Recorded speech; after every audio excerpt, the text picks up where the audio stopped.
Hey there, it's Laura here from Laura's Creative Pages and Cards, and we are going to be doing this Happy Everything card today on day 19 of our 31 Days of Cards series. So this one here is in the portrait, so it's 4 1/4 wide by 5 1/2 tall, and then we're going to need this dot paper here, which is cut at 3 by 4 1/4, followed by a glacier piece, which is 1 3/4 by 4 1/4. We need this lagoon strip here, which is 1/4 by 4 1/4.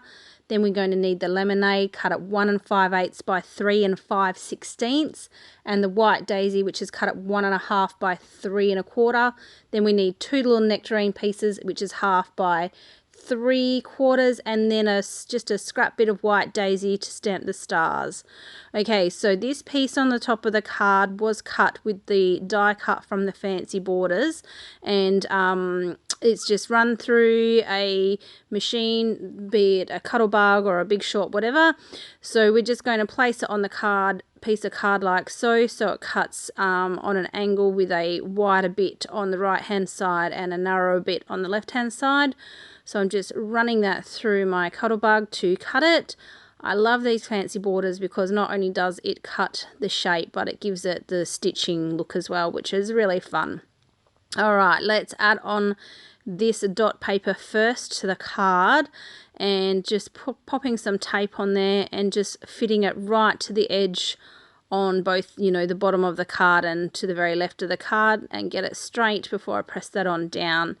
Next is the glacier thin cut piece. However, if you don't want to thin cut it, you could most certainly leave it just in the rectangle shape and it still looks fantastic. So just giving you a show there of what it would look like. So you could most definitely leave it as is. Otherwise, again, if you don't have the thin cut and the machine, you could just use your scissors to give it a lovely curved edge like so.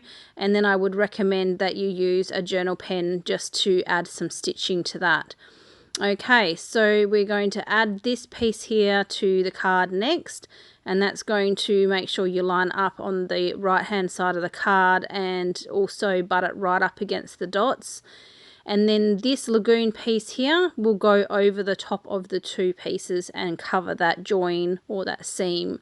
Okay, so I'm just popping on 3 pieces of tape on this strip, and I'm just going to add that over the center there, and it just covers the join. Fabulous. Okay, next we are going to add on the lemonade piece of cardstock, and this one here is also going to fit up right against the right hand side of our card. So I'm just going to cut some 3D foam tape, and then I'm going to add this to the lemonade piece and just adhere it with that little bit of raise in it. So the 3D foam tape's going on either side, and then I'm just going to place one more piece in the center so that I don't have any sagging happening there in the center. Removing the backing off that, and then I'm going to add this one now to the card. Okay, so again, this is butting right up to the right hand side and just sits below the curvature of the glacier cardstock. Fantastic. Okay, now we need our 2 little nectarine pieces. These both need to be dovetailed. I do use this technique a lot. I just love the look of a little dovetailed piece of cardstock, a large piece of dovetailed cardstock. I just think it's a fun way to add a little bit of, vibrancy to a card or artwork. Okay, now that it is dovetailed, I'm going to add on the ever infamous pen detail. Just helps make them pop and stand out a little bit. So now the pen detail is on, I'm going to stick these on the card with some foam tape. So just a little piece in the center of each one. Remove the backing, and I'm just going to add both of those to the right hand side underneath. So the first one, I'm literally just tucking it in underneath that piece of lemonade, and then the second one I'm just pushing it up a little higher just to have a different length, to add a bit of fun and quirkiness to it. Right, let's get on with the stamping. So here we are using this Outline Happy again, definitely the most used stamp out of this entire stamp set. And then once that's stamped on, I added the everything. But of course, this could definitely be a birthday or anniversary. It doesn't have to be happy everything. But the happy everything's just a fun card that you could give to a friend when, you know, you've just had a lot of good things going on in life, and you just want to, well, they've had a lot of good things going on in their life, and you just want to recognize it and just send them a nice note. So that's what a happy everything card is totally good for. Now, of course, I just used the black and this little star, and I just stamped 3 stars onto my scrap piece of white daisy card, and then I just coloured them in. So on the one that the artwork that's on display, I used the pink shades blend, but for this one here, I've decided to go with the light green blend. I just wanted to show you that not everything has to obviously be exactly the same as my sample artwork. And of course, I love green, so I decided that I would like to make the second one with the green. So I'm just shading in each of these letters with the darkest shade of the light green blend. And what I really love is that these particular markers that I'm using are very easy to use, and the colour just goes on beautifully. And as you can see, you should be able to see that as it goes on, it's quite dark, but it does dry a slightly lighter shade, which is really good. And I'm colouring in the stars the same colour as well, because I just wanted to keep it all the one colour. I didn't want to introduce too many more colours.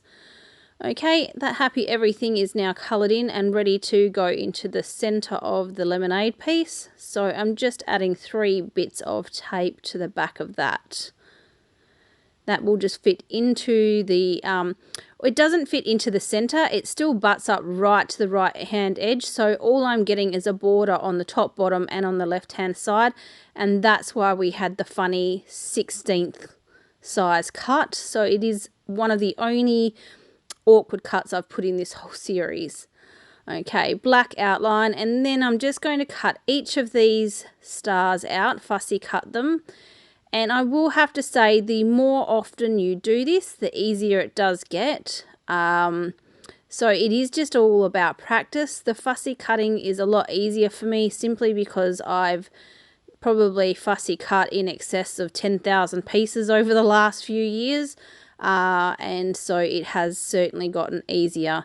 So fussy cutting out those 3 little stars. Of course, you could totally skip this, the stars, and you could just pull out some gems, some glitter gems or some sequins, and you could definitely replace those stars with those type of embellishments. I just want to show you throughout this series just how much you can actually get out of the stamp set, how much variety you can get. Okay, so foam tape going on the back of those 3 stars because it just lifts them and makes them look a little bit more fun. And as I press on the 3rd and final star, this is card 19 done. Believe it or not, we are starting to come towards the end of the series. But yeah, thank you so much for watching.